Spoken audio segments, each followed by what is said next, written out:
नमस्कार। इस वक्त के बुलेटिन में आप सभी का बहुत स्वागत है। आपके साथ मैं हूं नीतू गौरकेला। फटाफट नजर डालेंगे आज की कुछ खास खबरों पर। दिल्ली के मुख्यमंत्री अरविंद केजरीवाल को एक बार फिर से ईडी की ओर से समन जारी किया गया है और ईडी ने अरविंद केजरीवाल को 18 मार्च यानी कि आज कोर्ट में पेश होने को कहा है। आपको बता दें कि दिल्ली जल बोर्ड में अनियमितताओं से जुड़ा हुआ ये पूरा मामला है। दिल्ली शराब घोटाले में ईडी अरविंद केजरीवाल को 9 बार समन जारी कर चुकी थी, लेकिन अरविंद केजरीवाल एक भी बार पूछताछ के लिए शामिल नहीं हुए। ऐसे में ईडी ने एक और मामले में समन जारी कर अरविंद केजरीवाल की मुसीबतें बढ़ा दी हैं। दरअसल ईडी यानी प्रवर्तन निदेशालय ने दिल्ली जल बोर्ड में कथित अनियमितताओं से जुड़े धन शोधन के मामले में यानी कि मनी लॉन्ड्रिंग केस में मुख्यमंत्री अरविंद केजरीवाल को आज पेश होने के लिए समन भेजा है।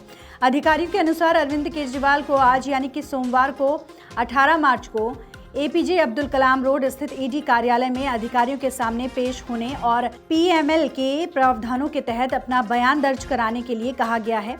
बढ़ते हैं आगे। राहुल गांधी की भारत जोड़ो न्याय यात्रा का समापन हो गया है। आपको बता दें कि शनिवार को राहुल गांधी की भारत जोड़ो न्याय यात्रा का समापन मुंबई में हुआ।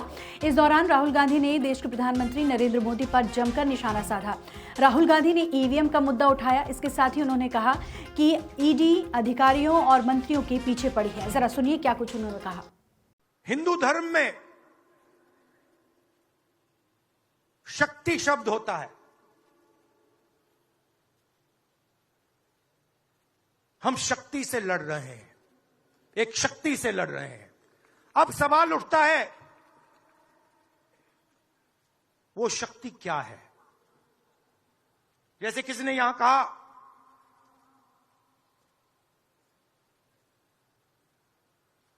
राजा की आत्मा ईवीएम में है।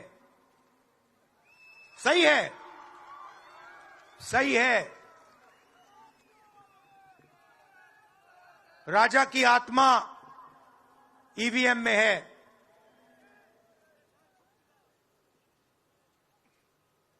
हिंदुस्तान की हर संस्था में है, ईडी में है, सीबीआई में है, इनकम टैक्स डिपार्टमेंट में है। एक वरिष्ठ नेता, नाम नहीं लेना चाहता हूं, इसी प्रदेश के एक वरिष्ठ नेता कांग्रेस पार्टी को छोड़ते हैं और रो के कहते हैं, मेरी मां से रो के कहते हैं कि सोनिया जी मुझे शर्म आ रही है, मेरे में इन लोगों से, इस शक्ति से लड़ने की हिम्मत नहीं है, मैं जेल नहीं जाना चाहता हूं। और ये एक नहीं है, ऐसे हजारों लोग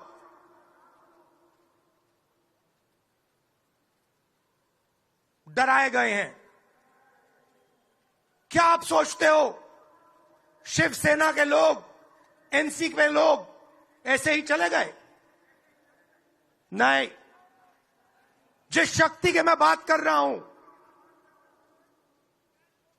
उन्होंने उनका गला पकड़कर उनको बीजेपी की ओर किया है और वो सब डर के गए हैं। फेमस यूट्यूबर एल्विश यादव और OTT big boss winner Elvish Yadav एक बार फिर से मुसीबतों में घिरते हुए नजर आ रहे हैं, क्योंकि गिरफ्तार उन्हें किया गया है कथित सांपों के जहर को सप्लाई करने के पूरे मामले में। ये कहा जा रहा था कि एल्विश यादव की जो पार्टियां होती हैं उसमें सांपों के जहर को सप्लाई किया जाता है। इस पूरे मामले में 2023 में एल्विश यादव के खिलाफ एफआईआर दर्ज की गई। उस समय उनसे पूछताछ की गई, लेकिन अब उन्हें गिरफ्तार कर लिया गया है। वहीं कोर्ट ने उन्हें 14 दिन की न्यायिक हिरासत में भेजा है।